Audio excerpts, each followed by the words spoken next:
Magandang araw po at maraming salamat sa mga nanonood at tumatangkilik ng YouTube channel ni Maestro Honoriong at ng mga YouTube video na kanyang ina-upload.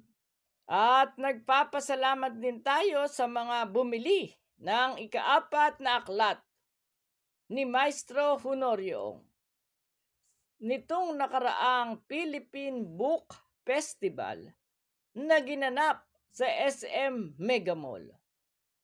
Ang taunang Philippine Book Festival ay inorganisa ng National Book Development Board sa pangunguna ng Executive Director na si Ma'am Clarice Aquino Tugade.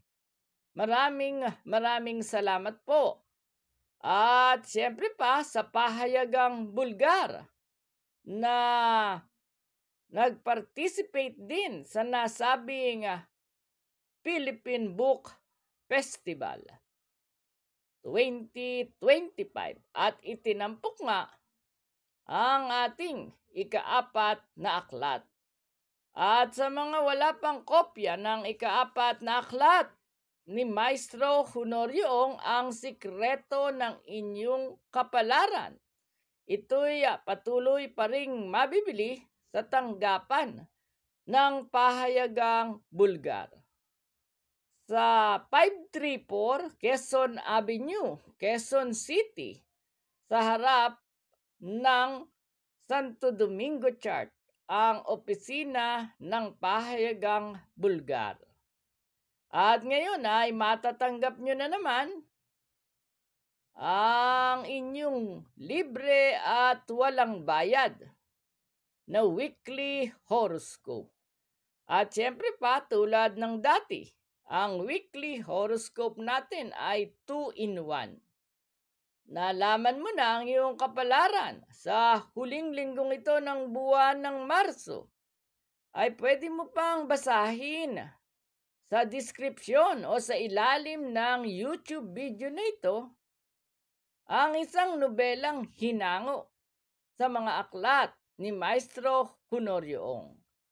Ay matatagpuan tulad ng nasabi na sa mga aklat na isinulat ni Maestro Honoriong bilang patikim sa mga wala pang sipi ng nasabing aklat, ay pinaglilingkod nga natin kasabay ng weekly horoscope ang serye ng nobelang Ang Sikreto ng Okultismo at Mistisismo.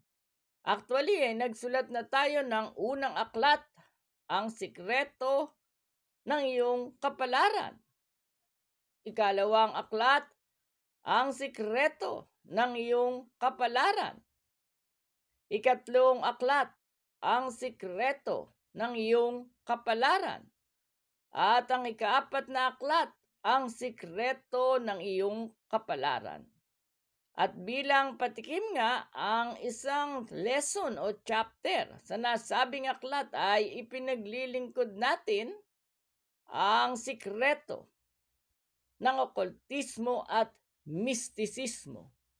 Ito'y kwento ng isang bata na si Aryabhata na marugdog na naghahanap ng kapangyarihan hanggang sa natagpuan niya ang lumang baol ng kanyang lolo Damiang Agimat na iniingatan naman ng kanyang tatang na si Sabater.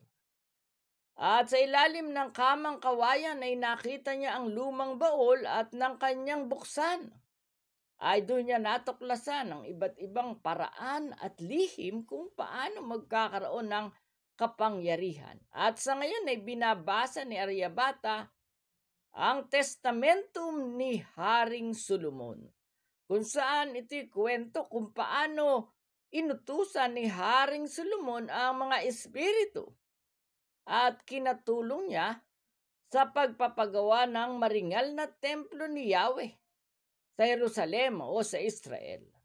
At pagduktong-duktongin niyo ang mga nakaraang weekly horoscope dahil ang sikreto ng okultismo at mistisismo ay nasa ika-41 labas na tayo. Muli ninyong balikan ang mga dating weekly horoscope, unang labas, ikalawang labas, ikatlong labas hanggang maiduktong nyo ang ika-41 na labas ng sikreto ng okultismo at mistisismo upang higit ninyong maunawaan kung paano nakipagsapalaran si Aryabhata upang magkaroon ng kapangyarihan. At ngayon ay huling linggo na ng buwan ng Marso at matatanggap niyo na ang inyong libre at walang bayad na weekly horoscope upang malaman ninyo ang inyong kapalaran hinggil sa sex, pag-ibig, love life, salapi, negosyo, karir, travel, family, swerteng kulay, swerteng numero, at marami pang swerteng darating sa inyo sa huling linggong ito ng buwan ng Marso. Kaya nood na, Weekly Horoscope, March 23 to 29, 2025. Aris, silang isinilang mula ika-21 ng Marso hanggang ika-19 ng Abril. Ngayong linggong ito rin ang pinakamagandang panahon sa lahat ng aspeto ng iyong buhay. Dahil nagpasya na ang nasa itaas. At ang napagpasyahan, ibibigay na sa iyo ang lahat ng maluluho at matatayog mong mga pangarap. Kaya wala kang dapat gawin sa ngayon, kundi ang ihanda ang iyong sarili, lalo na ang iyong kalusugan, at huwag masyadong maging excited. Matulog ng maaga, gumising bago sumikat ang araw, kumain ng masarap at maglibang. Makikita mo, bukas makalawa, parang mga sasakyan na na-traffic. Pila-pilang magdaratingan ang lahat ng iyong mga dati na at kasalukuyang pangarap, at ang lahat ng ito ay agad na magkakatotoo at kusang matutupad. Mapalad na kulay ang pink, maswerteng numero 3, 6, 18, 27, 33, at 39.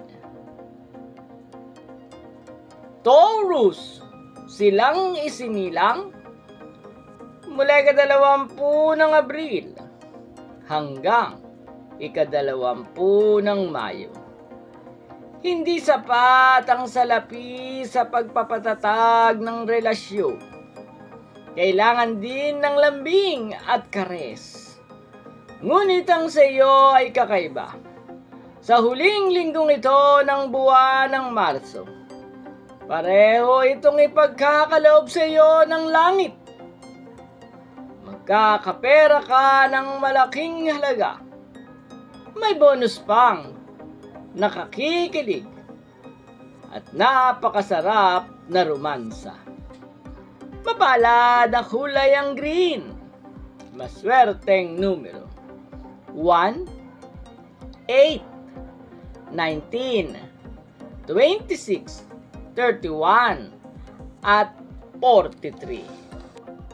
Gemini, silang isinilang mula ika-21 ng Mayo hanggang ika-21 ng Hunyo. Sa ayaw at sa gusto mo, huwag kang matakot. Dadalhin ka ng iyong kapalaran sa malayong lupain.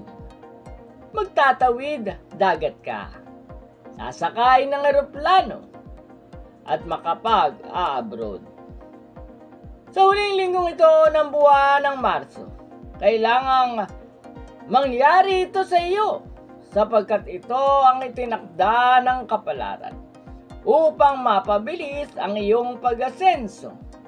At sa ibayong dagat ka rin yayaman, uunlad ng uunlad, hanggang sa panghabang buhay na magiging maligaya. Mapalad na kulay ang red, swerteng numero 5, 14, 21, 23, 33, at 41. Cancer, silang isinilang mula 22 ng Hunyo hanggang 22 ng Hulyo. Sa linggong ito, lakasan mo ang iyong loob at sumubok ng mga bagong bagay. Tandaang 2 lang ang susi ng iyong tagumpay at kaligayahan. Ang 2 susing ito ay ang lakas ng loob at pagpupumilit. Kapag ikaw ay naging mapagpumilit, makukuha mo ang lahat ng iyong gusto sa buhay, basta't ito ay lagi mong ipagpipilitan. Kaya nga kapag pinagpilitan mo ang pagyaman, walang duda, yayaman ka. At kapag pinagpilitan mo ang maligayang relasyon, walang duda, magkakaroon ka ng isang panghabang buhay at maligayang pagpapamilya. Mapalad na kulay ang yellow, maswerteng numero 4, 16, 22, 28, 37, at 44. Leo, silang isinilang mula 23 ng Hulyo hanggang 22 ng Agosto. Sa linggong ito, kahit hindi mo galingan, ayos lang. Sapagkat sa mga panahon ding ito ng tag-araw, ginalingan na ng langit ang lahat para sa iyo. Kaya magiging magaling din ang mga pangyayari at malalaking swerte ang sa iyo ay darating. Kabilang dito ang malapitan at malayuang paglalakbay, masaya at nakakikilig na mga pakikipagrelasyon, bulto-bulto at makapal na halaga ng salapi ay ang sabay-sabay ding magdaratingan sa iyong harapan. Kaya wala kang dapat gawin sa ngayon, kundi ang magdiwang, magalak, at laging magpasalamat sa mga bulto-bulto at maramihan mo talagang mga biyayang matatanggap. Mapalad na kulay ang purple, maswerteng numero 1, 10, 18, 28, 35, at 42. Virgo, silang isinilang mula 23 ng Agosto hanggang 22 ng Setyembre. Lumalaki at lumiliit ang tubig sa dagat. Lumalaki at lumiliit din ang buwan sa langit. Hindi pwedeng puro malaki. Dapat nagbabawas din. Sa linggong ito, napapalapit na ng papalapit ang Semana Santa. Lingapin mo ang mga taong naghihirap, yung mga walang tumutulong at sobrang nangangailangan. Tulungan mo sila. Makikita at mararamdaman mo. Matapos mong tumulong, bubuenasin ka. Hindi lang basta buenas, sobrang laking mga pagpapala at mga biyaya ang wala sa hinagap ng iyong isipan. Ang bigla at agad-agad mong matatanggap. Mapalad ang kulay ang gray. Maswerteng numero 8, 12, 15, 34, 39, at 42. Libra, silang isinilang mula ika-23 ng Setyembre hanggang ika-23 ng Oktubre. Sa huling linggong ito ng buwan ng Marso, hindi mo dapat sundin ang inuutos ng iyong isipan. Sa halip, manalig ka sa tibok ng puso at sa iyong intuition.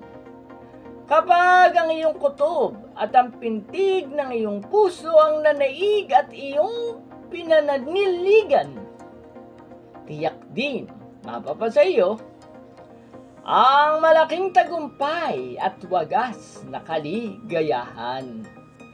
Mapalad ang kulay ang silver. Maswerteng numero 6, 14, 24, 31, 38, at 45. Scorpio, silang isinilang mula ika-24 ng Oktubre hanggang ika-21 ng Nobyembre. Sa linggong ito, bagamat maraming naiinggit at naninira sa iyo, sa totoo lang, ang hindi nagbabago ay ang patuloy na namamangha at humahanga sa iyo ang nasa itaas. Dahil ikaw na sinisiraan ay nagagawa mo pang magpasensya at maging sibil at mahinahon. Dahil dito, ikaw ay gagantimpalaan ng kapalaran. Lalo ka pang payayamanin at pagpapalain ng langit, habang ang mga naninira at naiinggit sa iyo ay magugulat dahil hindi nila akalain. Isa-isa nang magsisibagsak ang kanilang kabuhayan at hindi na makare-recover pa kailanman. Mapalad na kulay ang gold. Maswerteng numero 1, 16, 25, 27, 33, at 44. Sagittarius, silang isinilang mula ika-22 ng Nobyembre hanggang ika-21 ng Disyembre.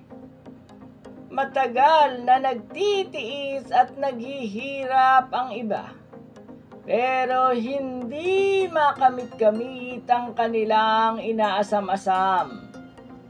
Hindi sila pinapaboran ng swerte at hindi rin sila pinapaboran ng langit. Ngunit ang sa iyo ay kakaiba. Oo naman, sa linggong ito, anuman ang maganap at anumang pangyayari ang dumating sa iyong buhay, laging nakaalalay sa iyo ang nasa itaas.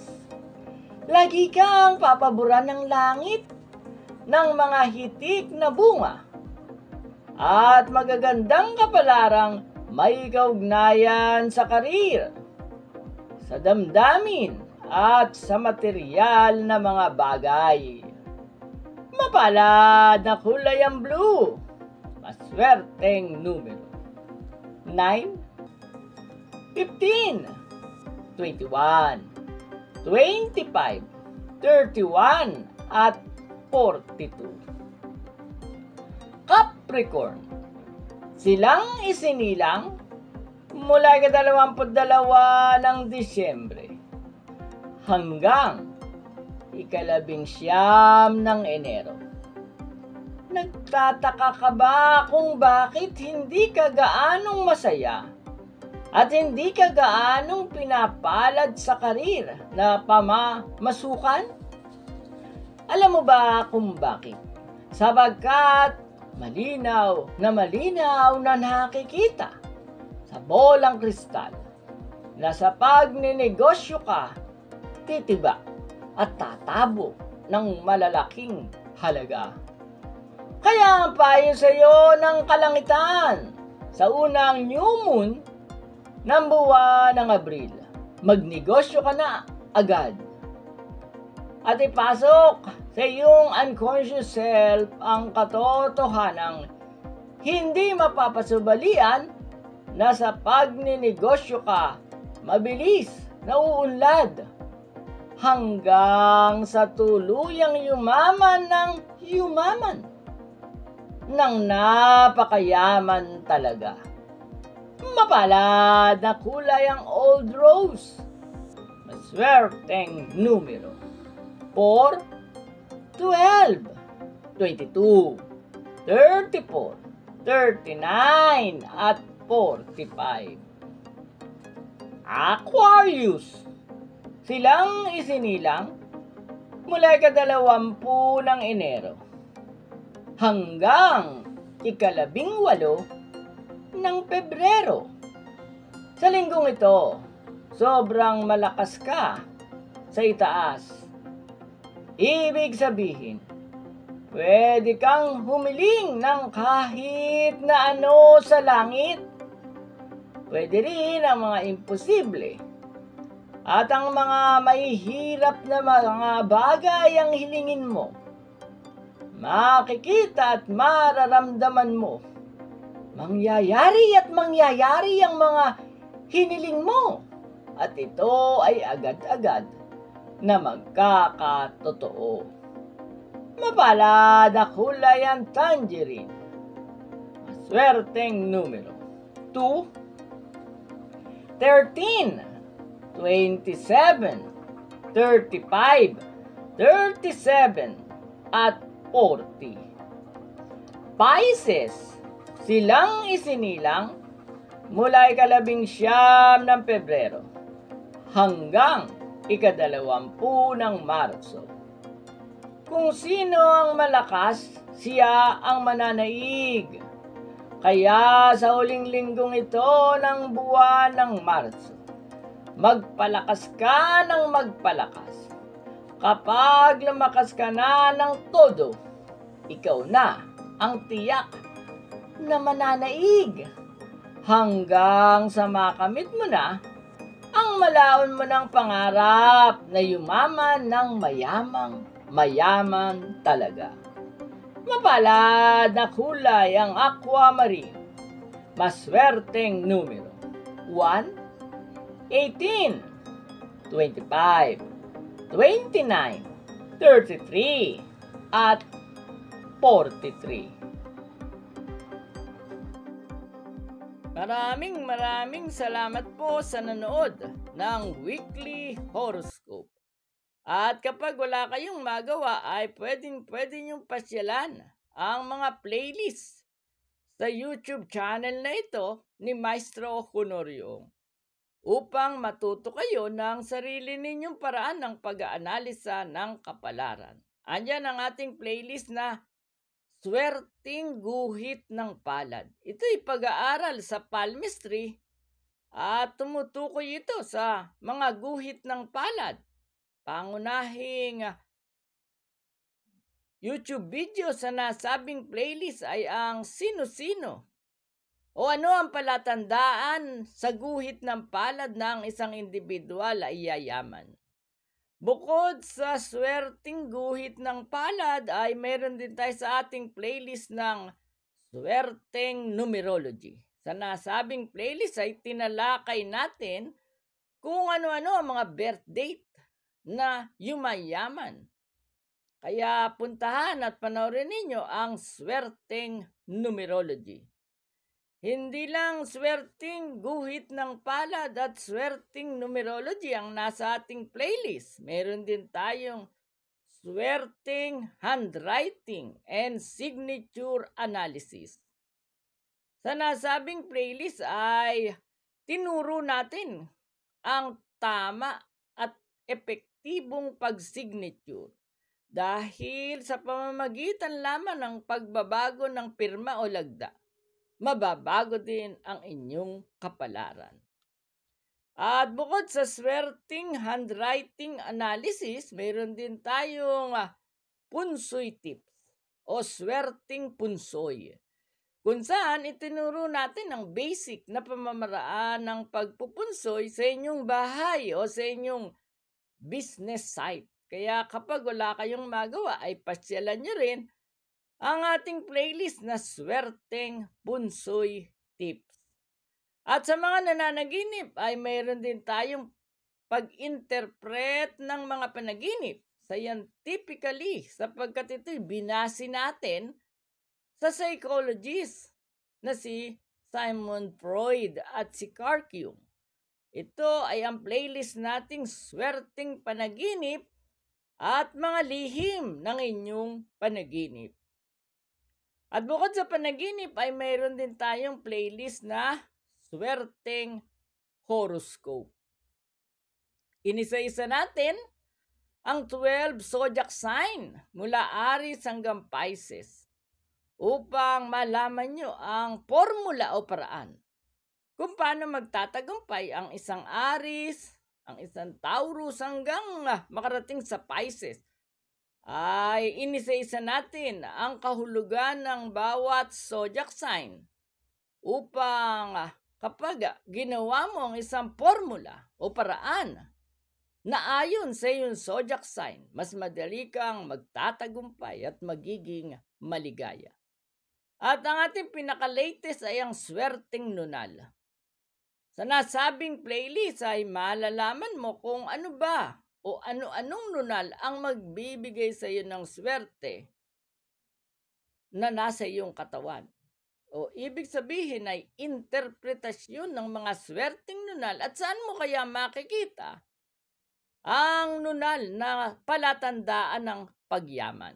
Kaya pasyalan nyo ang ating playlist na Swerteng Nunal.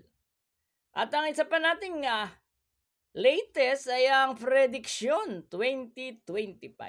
Tinalakay natin sa nasabing playlist ang mga animal sign na yayaman sa taong ito ng 2025. At ganun din sino-sinong animal sign na suswertehin sa year na ito ng wood snake.